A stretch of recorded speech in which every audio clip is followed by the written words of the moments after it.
The funeral for Israeli-American citizen Hersh Goldberg Poland happening today in Jerusalem. Israel saying he was one of 6 executed by Hamas. They were found in Rafah, the southernmost part of Gaza.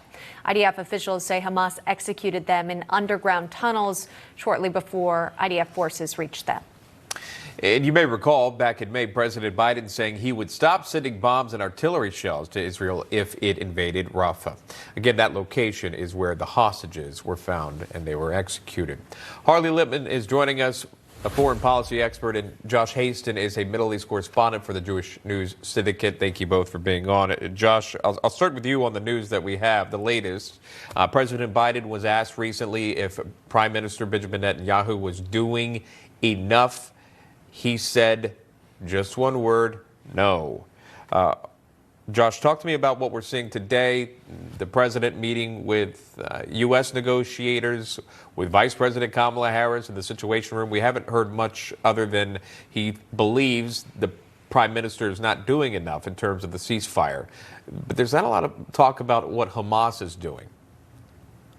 Yeah, absolutely right. First of all, I just finished watching live the funeral of Hersh Goldberg Poland. Extremely excruciating to watch this family suffering, along with the 5 others who were murdered by Hamas.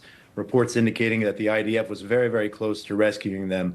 So if the president of the United States really wanted a ceasefire or the war to finish faster, then I would think it would be the exact opposite. I think he would help Israel provide the munitions Israel needs in order to go into Rafah, in order to finish off Hamas, and that way secure a ceasefire or an end to the war. And right now, Prime Minister Netanyahu adamant that he will not leave the Philadelphia corridor. This is the strategic corridor between Gaza and Egypt. This is where Hamas has been smuggling all of their weapons in from Egypt. So it's extremely important that Israel remain there for the long term. Obviously, we want all our hostages brought home.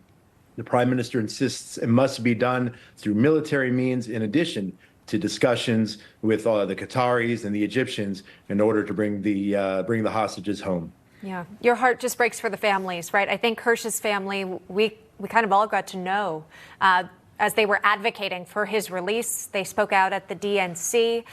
So many viewers have been touched by his story. You imagine yourself in a terrible situation, going to a music festival and then being kidnapped by a terrorist organization and then being held hostage for months and then ultimately executed. I mean, it's just unimaginable. Harley, I wanted to ask you about the protests that we've also seen in Israel.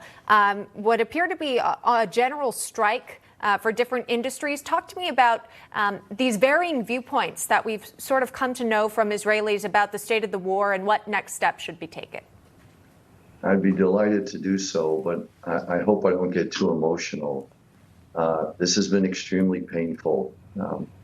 You know, my family is very close to Carmel Gat and her family, and Roman Gat. Carmel Gat is one of the people that has been found murdered by Hamas. She was a wonderful woman. She was teaching the kids yoga in the early stages of when they were kidnapped to calm them down as they were in a major panic and frightened out of their minds as being taken from their beds and brought to Gaza. You know, there's a hole in our heart, in our family, and we feel like it's a loss of a family member for every hostage that has been killed. As far as the protests in Israel are concerned, there's 2 schools of thought in Israel that is really dividing the nation, and that's what you're seeing now played out in the protests. One school of thought says, do whatever it takes to free the hostages. One life is worth everything. I don't care what it takes. Even if we have to make peace with Hamas and pull out of Gaza, save these people. Do whatever it takes. And that's one view. The other view says that if you do that, you're leaving Hamas intact. And they've already said they'll do it again, many times again. So you're just kicking the can down the road, and they will come back and murder more Israelis and try to kidnap more. So we have to hold firm now for the good of the nation. So it's a very, very tough debate. You can see both sides, the logic of that. Israel did release 1,000 Palestinian prisoners for one Israeli a few years ago. And one of those that was released was Sinwar, the guy who organized and leads Hamas in Gaza. Yeah. So people refer to that to say, what a mistake that was. Yeah. So this is the huge debate that's going on in Israel, and it's a very tough situation. Yeah, Josh, where do you see this going in terms of today? We've seen obviously protests rise up. Not a great look, at least by our reporter, for the prime minister right now. There's a lot of pressure on Israel to act.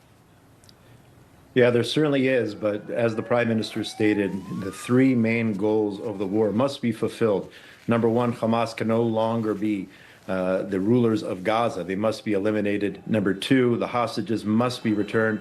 And number three, Gaza can no longer be a threat. And I think the prime minister is holding steadfast that all of those three goals must be met in order to end the war. Now, it's possible that the prime minister will negotiate a ceasefire, but that being said, Hamas has rejected every offer on the table, and you can see who Hamas really is. The fact that we were very close to rescuing these six hostages, and instead they were brutally murdered. And just in addition, about 10 days ago or so, Hamas sent a would-be suicide bomber into Tel Aviv to try to murder as many Israelis as possible. Thank God his explosives detonated prematurely. But that could have been a mass casualty incident. And that's who Hamas really is. So that's who you're negotiating with, either directly or through Egypt and Qatar. But that's what we're talking about here. So can you really trust them, even if we come to some sort of ceasefire? In 2014, during a ceasefire, they kidnapped and murdered 2 Israeli soldiers. That is who Hamas is, pure evil. That's who we're dealing with. And that's why there's such a quandary here. Yeah. Well said. Not to mention the charter, right, which aims to eliminate Israel. So unless the ceasefire addresses that, the goals have not changed. Josh Hastine and Harley Lippman, thank you both for coming on today. Appreciate it. Thank you. Thank you.